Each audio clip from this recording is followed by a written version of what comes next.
Syederalun antrian bahan bakar minyak atau BBM jenis solar subsidi masih terjadi di Nagan Raya.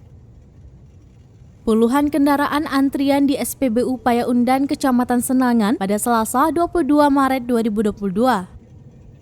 Amatan Selaminews.com, antrian berbagai jenis kendaraan baik truk, bus sekolah, dan L300 pickup hingga melebar di Jalan Nasional Simpang Pet Betong.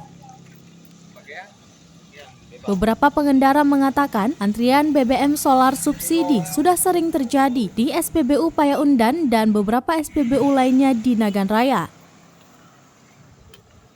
Pengendara meminta Pertamina turun mengecek dan menangani yang menjadi keluhan pengendara.